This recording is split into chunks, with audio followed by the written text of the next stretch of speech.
আমাদের রাষ্ট্রপতি, সাবেক রাষ্ট্রপতি শাহাবুদ্দিন সাহেব উনি পদত্যাগ করার পর শুরুর কয়েকদিন আমরা বেশ শুনেছি, বেশ একটা জল্পনা কল্পনাও ছিল যে কে হতে যাচ্ছেন পরবর্তী রাষ্ট্রপতি, মানে বিএনপির রাষ্ট্রপতি কে হবেন। এটা নিয়ে প্রথম 2-3 দিন বেশ জল্পনা কল্পনা হলো। স্থায়ী কমিটির কেউ হবেন নাকি বাইরের থেকে কাউকে নিয়ে আসা হবে, অথবা দেশের বাইরের থেকে কাউকে নিয়ে আসা হবে, এমন আলোচনা শুনলাম। এই সব আলোচনায় কিন্তু আছে, মানে কোনো আলোচনায় বাতিল হয়ে যায়নি। কেউ কেউ বলছিল একজন অবসরপ্রাপ্ত বিচারপতিকে আনা যেতে পারে, কেউ কেউ এটাও বলছিলেন যে অবসরপ্রাপ্ত সামরিক কর্মকর্তাকে করা যায় কিনা। আবার এমনও শুনলাম, একটা পত্রিকায় দেখলাম বেশ তারা জোর সরে বললো যে এমন একটা নাকি খুব জোর গুজব আছে এবং জোর আলোচনা আছে যে ডক্টর মোহাম্মদ ইউনূসকে রাষ্ট্রপতি করা যায় কিনা। তো বোঝা গেল সবাই যার যার মতো করে একটা একটা করে ইস্যু পাবলিককে খাওয়াতে চাচ্ছে, গেলাতে চাচ্ছে যে একে বানান, ওকে বানান, তাকে বানান, এরকম আর কি। তো হতে পারে এই সমস্ত প্রবণতা, এই সমস্ত প্রচেষ্টাকে আমি একদম উড়িয়ে দিই না, কিন্তু এক্ষেত্রে একটা মোটামুটি অবশেষে আমরা দেখলাম যে গত রাতে, মানে শনিবার রাতে একটা কনক্রিট ধারণা মতো পাওয়া গেল।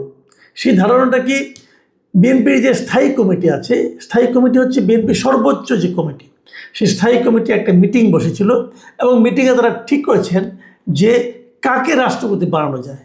সেই ঠিকটা কীভাবে, তারা একটা সিদ্ধান্তে আসছেন আর কি। রাষ্ট্রপতির নাম ঠিক করেন নাই, তারা একটা সিদ্ধান্তে আসছেন যে তারা কোন প্রক্রিয়ায় রাষ্ট্রপতি মনোনয়ন করবেন। কারণ মনোনয়নের প্রথমে ইলেকশনের ব্যাপার আছে, কাজে তবে যেহেতু বিএনপির নিজেরই 2/3 মেজরিটি আছে, কাজে বিএনপির পক্ষ থেকে যাকে মনোনয়ন দেওয়া হবে কোনো সন্দেহ নাই, দ্বিধা নাই যে তিনি নির্বাচিত হয়ে যাবেন। এটা আমরা আগেও দেখেছি, এটা 91 সাল থেকে আমরা এই প্রক্রিয়া দেখে আসছি। তো বিএনপির স্থায়ী কমিটি কী সিদ্ধান্ত নিল, এটা হলো সবচেয়ে ইন্টারেস্টিং, সবচেয়ে ইম্পর্ট্যান্ট এবং আমার বিবেচনায় সবচেয়ে, মানে আমি এটাকে ফানি বলবো নাকি ভয়ঙ্কর বলবো আমি জানি না, আমার জন্য সবচেয়ে আপত্তিকর একটা সিদ্ধান্ত। তারা সিদ্ধান্ত নিয়েছে, আমি বরং আপনাদের পড়ে শোনাই। দৈনিক প্রথম আলোর এই সংক্রান্ত একটা রিপোর্ট প্রকাশিত হয়েছে। সেই রিপোর্টে বলা হয়েছে স্থায়ী কমিটির বৈঠক শিরোনামটা এমন ছিল যে রাষ্ট্রপতির প্রার্থী মনোনয়নের দায়িত্ব দলীয় প্রধানকে দিল বিএনপি, এগুলো শিরোনাম। আর যদি আমি প্রথম লাইনটা পড়ি, প্রথম বাক্যটা আপনারা শুনুন। দীর্ঘ আলোচনার পর রাষ্ট্রপতি পদে দলীয় প্রার্থী মনোনয়নের দায়িত্ব বিএনপির চেয়ারম্যান ও প্রধানমন্ত্রী তারেক রহমানের হাতে ন্যস্ত করেছে দলের নীতি নির্ধারণী ফোরাম জাতীয় স্থায়ী কমিটি। শনিবার রাতে গুলশানে চেয়ারম্যানের কার্যালয়ে এ বৈঠক হয়। তাহলে দাঁড়ালোটা কি, দাঁড়ালো হলো সর্বোচ্চ যে নীতি নির্ধারণী ফোরাম জাতীয় স্থায়ী কমিটি, তারা মিটিং করেছেন এবং সেখানে দীর্ঘ আলোচনা হয়েছে।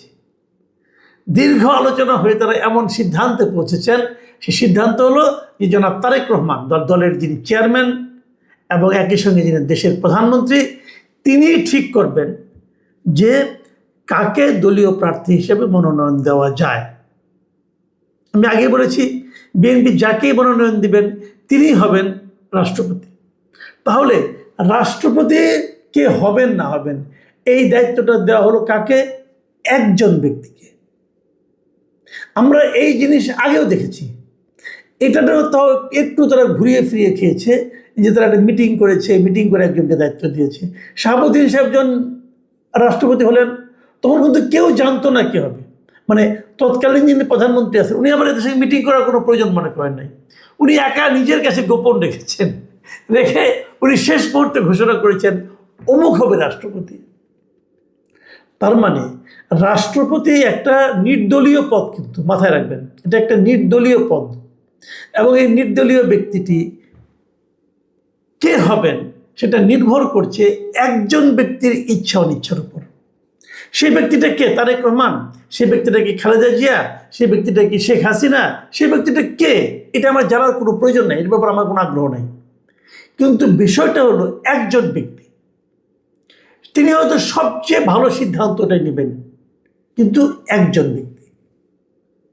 এই যে একজন ব্যক্তির ইচ্ছা অনিচ্ছার উপর কিছু একটা হয়ে যায়, কিছু একটা বাধাগ্রস্ত হয়, অথবা কিছু একটা সিদ্ধান্ত হয়, রাষ্ট্রীয় সিদ্ধান্ত হয়, সর্বোচ্চ রাষ্ট্রীয় সিদ্ধান্ত হয়, এটাই হলো গণতন্ত্রের জন্য সবচেয়ে মারাত্মক ক্ষতিকর বিষয়। আমি আপনাদেরকে একটা কথা বলি, অনেক পুরনো একটা ঘটনা। আমি যখন একটা দৈনিক পত্রিকার চাকরি করতাম, দৈনিক আমার দেশ পত্রিকার সময় আমি চাকরি করতাম, সেই সময় আমি জাতীয় পার্টির একজন বড় নেতা মিস্টার জিএম কাদের, যিনি চেয়ারম্যান, আমি জিএম কাদের একটা ইন্টারভিউ করতে গিয়েছিলাম। তো ওই লোকটাকে আমি পছন্দ করি পার্সোনালি, যে উনি বেশ লজিক্যাল লোক, কথাবার্তা ভালো বলেন। তো ওনাকে প্রশ্ন করতে করতে এক পর্যায়ে আমি বললাম যে আপনারা তো গণতন্ত্রের কথা বলেন, কিন্তু আপনার যিনি চেয়ারম্যান আছেন, তখন এরশাদ ছিলেন চেয়ারম্যান, তো উনি একা সিদ্ধান্ত নেন কে থাকবেন কে থাকবেন না, কে মহাসচিব হবেন কে মহাসচিব হবেন না, কে কাকে বহিষ্কার করা হবে কাকে বহিষ্কার করা হবে না, উনি একাই সিদ্ধান্ত দেন। এবং এই জিনিসটা আপনাদের দলের গঠনতন্ত্রের মধ্যেও আছে।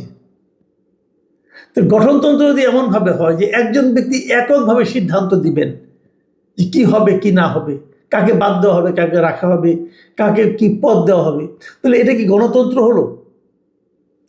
ওনার জবাবটা ছিল তখন এরকম, উনি বলেছিলেন আমরা দলের সবাই মিলে ওনাকে যদি দায়িত্বটা দিই তাহলে এটাই তো গণতন্ত্র। তো আমি জীবনে এরকম হাস্যকর যুক্তি আর খুব কম শুনিনি, সে আমরা দলের সবাই মিলে ওনাকে দায়িত্ব দিয়েছি, অতএব উনি একা যেটা করবেন সেটাই গণতন্ত্র। তো আমরা এখন সেরকম গণতন্ত্র দেখছি যে পুরো স্থায়ী কমিটি মিলে তারেক রহমান সাহেবকে দায়িত্ব দিয়েছেন যে আপনি বলেন কি হবে, যে হবে সেটাই হবে, এটাই গণতন্ত্র। এমনও হতো, এই জিনিসটা বাড়তে বাড়তে কেমন হয় আমি বলি। যেমন আগে আমরা দেখেছি শেখ হাসিনারা বলে ছাত্রলীগের সভাপতি সেক্রেটারি কে হবে, এই দায়িত্বটাও দেওয়া হতো শেখ হাসিনাকে। অথচ ছাত্রলীগ কিন্তু শেখ হাসিনার কেউ না, শেখ হাসিনার পার্টির কোনো অঙ্গ সংগঠন না। শেখ হাসিনা ছিলেন সভানেত্রী, ছিলেন আওয়ামী লীগের, ছাত্রলীগ আলাদা একটা সংগঠন। সেই সংগঠনের সেক্রেটারি প্রেসিডেন্ট কে হবে সেটা আওয়ামী লীগের যিনি সভানেত্রী তিনি নির্ধারণ করতেন। যুবলীগের কে হবে এটা উনি নির্ধারণ করতেন। স্বেচ্ছাসেবক লীগের কে হবে প্রেসিডেন্ট সেক্রেটারি এটা উনি নির্ধারণ করতেন। এবং আমার ধারণা আগামীতে বিএনপিতে ওই একই প্র্যাকটিস থাকবে, যে ছাত্র দলের সভাপতি সেক্রেটারি কে হবে এটা তারেক রহমান সাহেব নির্ধারণ করবেন, যুব দলের সভাপতি সেক্রেটারি কে হবে তারেক রহমান সাহেব নির্ধারণ করবেন, স্বেচ্ছাসেবক দলের সভাপতি সেক্রেটারি কে হবে ওটাও তারেক রহমান সাহেব নির্ধারণ করবেন, এবং দেশের প্রেসিডেন্ট কে হবে না হবে সেটাও তারেক রহমান সাহেবই নির্ধারণ করবেন। আমার প্রশ্ন, তারেক রহমান সাহেব কি বলেছেন যে আমি সব নির্ধারণ করব? উনি বলেছেন? আমার ধারণা বলেননি। বাকি যারা আছে সবাই তার উপরে চাপিয়ে দিয়েছে, এটা এক ধরনের মোসাহেবি। এই লোকগুলি এত বড় বড় হয়েছেন, এত বড় সিনিয়র লিডার, এত বড় বড় মন্ত্রী, তারা ওনারা একটা দল চালাচ্ছেন, দেশ চালাচ্ছেন, ওনারা সবাই মিলে, আমি নিশ্চিত ওনারা সবাই মিলে ওনার উপর চাপিয়ে দিয়েছেন। এবং এই চাপিয়ে দেওয়ার মাধ্যমে ওনার কাছে দেখাতে চেয়েছেন যে দেখেন আমরা আপনার কতটা অনুগত, আমরা কিছুই বুঝি না, আমরা নাবালক, আমরা কিচ্ছু বুঝি না, আপনি যা বলবেন সে এটাই হবে। এই যে এটাকে আমি আনুগত্য বলবো না, কিন্তু এই যে একজন লোককে বিভ্রান্ত করার একটা প্রক্রিয়া, এর মাধ্যমে ওনারা তারেক রহমান সাহেবকে বিভ্রান্ত করছেন। কেবল তাই নয়, যদি নির্বাচন নিয়ে কোনো সমস্যা হয়, ধরেন এমন একজন লোককে নির্বাচন করা হলো যাকে নিয়ে প্রচুর দেশ জুড়ে বিতর্ক হলো, সেই বিতর্কের দায়ও কিন্তু তারেক রহমান সাহেবকে বহন করতে হবে। কেন উনি এটা করতে যাবেন? কেন ওনার উপর চাপিয়ে দেওয়া হলো? হয়তো ভদ্রলোক কিছু না করতে পারেন নাই, অথবা উনি কেন উনি এনজয় করেছেন আমি জানি না। যদি এনজয় করে থাকেন তাহলে ওনার জন্য আমার দুঃখ হলো। এই জায়গাটাতেই সমস্যা। ধরেন এখন এনজয় করছেন, হয়তো ভালো করছেন, এরকম করতে করতে অভ্যস্ত হয়ে যাবেন। এক পর্যায়ে উনি নিজেই সব সিদ্ধান্ত নিজের থেকে দিবেন, তখন আর স্থায়ী কমিটিকে মিটিং করে দীর্ঘ আলোচনা করে ওনাকে দিতে হবে না, উনি নিজেই দায়িত্ব নিয়ে নেবেন। ঠিক আছে, আমি বলবো আপনারা সবাই চুপ করে থাকেন। যখন এইভাবে কি কারণে নামাজকে এই চিন্তাটা আসবে, তখন উনি হয়তো ভাববেন আর আমি তো পারি, আমি তো আগেও করেছি। এই যে আমি সব পারি, এই যে আমি সব ঠিক করি, আমার করা নিয়ে কেউ কোনো প্রশ্ন করে না, এই যে চিন্তাটা, এই যে মানসিকতাটা, এই মানসিকতাটা হলো একজন মানুষকে স্বৈরাচারী করে তোলে। আমি মনে করি এখনও যেটা তেমন কিছু না, ছোট ঘটনা, কিন্তু আমার বিবেচনায় এই স্থায়ী কমিটি তারেক রহমান সাহেবকে সেদিকেই ঠেলছেন, আমাদের প্রধানমন্ত্রীকে সেদিকেই ঠেলছেন যে আপনি স্বৈরাচারী হন, আপনি সব বুঝেন। ভাই, মানুষ তো আমরা সবাই, এবং এর মাধ্যমে ওনাকে তারা বিপদেও ফেলছেন। এই সমস্ত সমালোচনা আপনি গ্রহণ করেন, আমরা কিছু জানি না। এবং যখন যে লোকটা হবে, এবং এখানে আরেকটা লোভও কাজ করতে পারে বলে আমার ধারণা। লোভটা কি সেটাও বলে রাখি।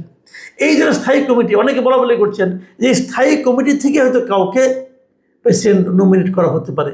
তো স্থায়ী কমিটিতে যারা আছে, আমার ধারণা সবাই নিজের থেকে একটু লোভ অনুভব করছেন, যদি আমার নাম বলে, যদি আমার নাম বলে, তো আমি যদি এখানে কিছুটা বলা বলি করি কাকে নিতে হবে, আমি তো নিজের কথা বলতে পারবো না। কাজে এই দায়িত্বটা আমরা ওনাকে দিয়ে দিই। সমস্যা তো ছিল না, আপনারা গোপন ভোটের মাধ্যমে করতে পারতেন। গোপন ভোট করতেন যে আপনি ভাই কাকে পছন্দ করেন, প্রত্যেকটা স্থায়ী কমিটির সদস্যকে বলতে পারতেন যে ভাই আপনারা এক কাজ করেন, আপনারা 5 জনকে একটা নাম দেন। এই 5 জনের কোনো প্রার্থী হয় নাই, কেউ নাম জানেন, আপনার মনের থেকে আপনি যে 5 জনকে আপনার পছন্দ হয়, মনে মনে যার কথা ভাবছেন, হয়তো এই কথাটা কেউ ভাবে নাই, হয়তো আপনি আপনার কোথাও ভাবছেন, কোনো সমস্যা নাই, আপনি 5 জন লোকের একটা তালিকা দেন, সিরিয়ালে দেন, যাকে 1 নম্বরে চান, 2 নম্বরে চান, 1 2 3 করে 5 জন নেন। সবার কাছ থেকে নেন না 5 জনকে সিরিয়াল, গোপন ভোটে একটু খুলেন, ওখানে তো আমরা বুঝতে পারবেন সবাই মিলে কি চায়। কিন্তু সেই রিস্কেও কেউ যায় নাই। এখানে একসঙ্গে অনেকগুলি বিষয় কাজ করেছে। প্রথমত লোভ, দ্বিতীয়ত মোসাহেবি, এবং তৃতীয়ত দায়টা একজন লোকের উপর চাপানোর মানসিকতা।